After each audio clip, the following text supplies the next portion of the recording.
जो हिंदुस्तान नहीं कर सका वो इन्होंने करके दिखाया। तो ये बात करते हैं पार्लियामेंट की। Please don't interrupt. If you interrupt me, then you will not be able to speak, madam. No cross talk. आप तशरीफ रखें। जब फ्लोर एक फाजिल मेंबर के पास हो तो फिर आप तशरीफ रखें। स्पीकर साहब, एटिकेट्स नहीं आते। मैं आपको बताता हूं, मैं वजह बताता हूं इनको।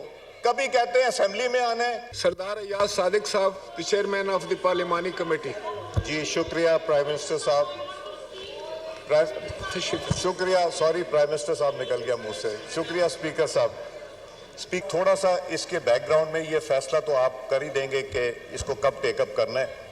इसका बैकग्राउंड ये है कि सेनेट में एक ताज हैदर साहब की कमेटी बनी थी जिसने इसके ऊपर काफ़ी एक्सटेंसिव काम किया था, और उसके अलावा एक आपने बनाई थी जिसने इसके ऊपर एक्सटेंसिव काम किया, और आपने और चेयरमैन सेनेट साहब ने मिल के पार्लियामेंट्री लीडर्स से ये मेंबरान के नाम लिए, जिसके बाद ये आपने जॉइंट कमेटी कॉन्स्टिट्यूट की। उसमें हमारी 5 मीटिंग्स हुई। सारे जो फाजिल मेंबरान हैं सेनेट और नेशनल असेंबली के वो आए भी इसमें, बल्कि यहाँ तक कि ताज हैदर साहब की रिपोर्ट ली गई। इलेक्शन कमीशन के जो इश्यूज़ थे, जिस तरह फाटा के इश्यूज़ थे, जो नेशनल असेंबली में मेरा ख्याल है इन्होंने हमारे 1-2 मेंबरान हैं यहाँ से, उन्होंने भी अमेंडमेंट्स दी हुई थी। और फिर इस कमेटी ने बैठ के, बल्कि जमात इस्लामी के लियाकत बलोच साहब हमारे फार्मर कोलीग हैं, उन्होंने भी कुछ अमेंडमेंट्स भेजी जिसको इनमें देखा गया और इनकॉर्पोरेट किया गया। मैं ये कहूँगा कि तकरीबन कंसेंसस से ये डॉक्यूमेंट तैयार हुआ, और इसमें कोई इबाहम नहीं है कि हमारे पास रिकॉर्डिंग्स भी हैं जिसका ट्रांसक्रिप्ट भी ली जा सकते हैं, हमारे पास रिटन है। जब हमने ये कंक्लूड कर ली, फिर हमने कहा कि अगर किसी की कोई अमेंडमेंट है रिटन दे दें, तो हमारे फाजिल दोस्तों ने रिटन भी दिए जो कि इसका हिस्सा हैं। तो इसलिए ये जो है, जो अमेंडमेंट्स आई हैं, ये रिपोर्ट आपके ऑफिस में जमा करा दी गई, मगर चूंकि अमेंडमेंट्स ऑलरेडी गवर्नमेंट प्रपोज कर रही थी जो कि कोइंसाइड कर रही थी इलेक्शन कमीशन के साथ, सेनेट की, नेशनल असेंबली के मेंबरान के और इस कमेटी के रिकमेंडेशन से, तो ये यहाँ आई। मगर मैं एक चीज़ इससे एडिशन कहना चाहूँगा। देखिए, जब हम बात करते हैं कि पार्लियामेंट का तकद्दुस बरकरार रहना चाहिए, ये बहुत अच्छी बात है। हमसे गलतियाँ होती हैं, कोताहियाँ होती हैं, मगर जब रिपीटेड गलतियाँ हों, जानबूझ के हों इक़्तिदार की खातिर, तब बहुत तकलीफ़देह बन जाती हैं। मैं इसी कुर्सी पे बैठा करता था जब कहते थे कि जला दो, आग लगा दो, चोर बैठे, और फिर उसी असेंबली में आके बैठे। पहली दफा पाकिस्तान की तारीख में अगर पार्लियामेंट पे हमला हुआ तो जिन्होंने किया वो भी जानते हैं, साथ अपने कजन को भी लेके आए जो किलों वाले डंडे लेके आए थे। पहली दफा पार्लियामेंट पे अटैक हुआ। पीटीवी पे जब अटैक हुआ, पीटीवी को जब जलाया गया, 9 मई को जो अटैक हुआ, जो हिंदुस्तान नहीं कर सका वो इन्होंने करके दिखाया। तो ये बात करते हैं पार्लियामेंट की। Please don't interrupt. If you interrupt me, then you will not be able to speak, madam. No cross talk. आप तशरीफ रखें। जब फ्लोर एक फाजिल मेंबर के पास हो तो फिर आप तशरीफ रखें। स्पीकर साहब, एटिकेट्स नहीं आते। मैं आपको बताता हूं, मैं वजह बताता हूं इनको। कभी कहते हैं असेंबली में आना है, कभी कहते हैं इस्तीफे दे दें, कभी कहते हैं बाहर जाना है, कभी कहते हैं फिर इस्तीफे वापस कर दें, हमने अंदर आना है। फैसला करें इन्होंने करना क्या है। इनको यही नहीं पता वो असेंबली में रहना चाहते, सिर्फ इक्तदार की लालच में रहते हैं। उन्होंने इस्तीफे दिए, फिर वापस मांगे, फिर देने को किए, और इसको मौकरी बनाया डेमोक्रेसी को। सारी सीटों पे एक शख्स इलेक्शन लड़ने को तैयार है, मतलब कि असेंबली खाली रहे, इनकी सीटों पे इनके मेंबरान ना आ जाएं। तो ये कितनी कॉन्ट्रडिक्शन है इन बातों की। जो जमहूरियत की बात करते हैं, पार्लियामेंट की बालादस्ती की बात करते हैं, पार्लियामेंट को आग लगाने की बात करते हैं, असेंबली में आने के बाद रिजाइन करने की बात करते हैं, रिजाइन करने के बाद वापस लेने की बात करते हैं।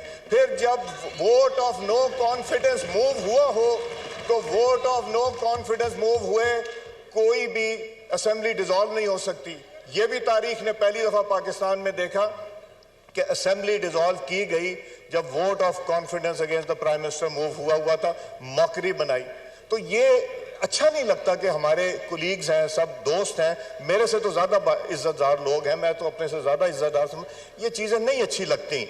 ये चीज़ें तब अच्छी लगती हैं जो कहें मुंह से वो प्रैक्टिस भी करें, जो कहें और करें कुछ, ये नहीं चलेगा। अब पाकिस्तान को इससे ज़्यादा नुकसान नहीं उठाया जा सकता। 9 मई को उन लोगों ने जो पाकिस्तान को बचाने की खातिर शहादतें दी, उन लोगों के दिलों को किस तरह दुखाया। कभी आप सोच सकते हैं कि जहां पाकिस्तान का झंडा लहराता हो, मैं हॉकी मैच हॉलैंड में देख रहा था, जब पाकिस्तान का झंडा लहराया गया तो मेरी आंखें नम थीं और मेरे रोंगटे खड़े थे। कोर कमांडर के घर के ऊपर वो झंडा लटका दिया गया। ये जमहूरियत की बात करते हैं, ये पाकिस्तान की बात करते हैं, ये बात करते हैं, ये मीर सादिक और मीर जाफर वाला खत्म हो गया। अब हमें पता है कि मीर सादिक कौन है, मीर जाफर कौन है। खुदा का वास्ता है, अपनी जात की खातिर पाकिस्तान को और मत नुकसान पहुंचाए। बहुत पहुंचा दिया, अब बर्दाश्त से बाहर हो गया है। हमने जिन लोगों ने अपनी इनिंग्स खेल ली है, हम नहीं चाहते कि ये हो। आप देखें 9 मई के बाद टेलीविजन के ऊपर गालम गलोच क्यों नहीं होती? 9 मई के बाद गुजरते हुए लोगों के ऊपर कीचड़ क्यों नहीं उछाली जाती? इसलिए कि हम मुहज़्ज़ब माशरे में रहते हैं। हम वो जो करते हैं वो इंशाअल्लाह वो प्रैक्टिस भी के बावजूद आके उसको दुरुस्त किया। आज भी मैं सिर्फ ये अर्ज करना चाहता हूँ, जनाब स्पीकर रजा साहब मुझे इजाजत दे। आप प्लीज रजा साहब आप सीटों पे तशरीफ आप मेरे बड़े हैं, आप मुझे सिर्फ सुन। Please no cross talk. आप लॉ मिनिस्टर साहब उधर से राइट साइड पे बात कर रहा हूं। ऑपोजिशन आपकी बात नहीं कर रहा, आप हमारे साथ खड़े थे, प्लीज आप। जनाब speaker, election commission of Pakistan ने एक चिट्ठी लिखी।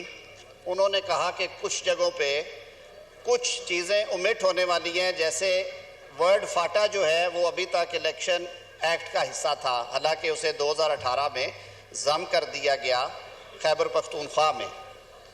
सर 2018 के इलेक्शंस पे सियासी जमातों को बहुत से एतराज़ात हुए और उसमें जो शफाफियत थी प्रोसीजर्स की, उसकी कमी महसूस की गई। हालांकि 2017 का इलेक्शन एक्ट बड़ी अरक्रेज़ी के बाद तैयार किया गया और मेरे बहुत सारे सीनियर्स आज इस ऐवान में मौजूद हैं जो उस कमेटी का हिस्सा थे। रिकॉर्ड से पता चलता है कि बेतहाशा मीटिंग्स के बाद एक कमेटी तश्कील पाई थी जिन्होंने ये तजावीज़ लाए और सारे लॉज को यकजा करके एक इलेक्शन एक्ट 2017 बना दिया गया और उस पर ज़ीरो डेसेंट थी, सब ने उसकी हमायत की। अब कानून में सर वक्त के साथ साथ कुछ तरामीम करना पड़ती हैं। जब इलेक्शन कमीशन ने लिखा और मिनिस्ट्रीज़ की तरफ से भी आया कि कई जगहों के ऊपर अमेंडमेंट ज़रूरी हैं, तो जनाब स्पीकर आपने एक कमेटी कॉन्स्टिट्यूट की मुशावरत के बाद और पार्टी हेड्स को आपने कहा कि आप अपने नुमाइंदे नॉमिनेट करें। उसमें चेयरमैन सेनेट को कहा गया कि वो सेनेट से नॉमिनेशंस करें। मैं कमेटी के कॉम्पोजिशन आपके सामने रख देता हूँ, ये कोई कालीन के नीचे से नहीं निकल रही चीज़, और वो कमेटी के इजलास होते रहे हैं।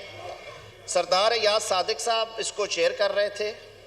मेंबर्स वर सैयद नवीद कमर MNA, doctor Fahmida Mirza MNA, mister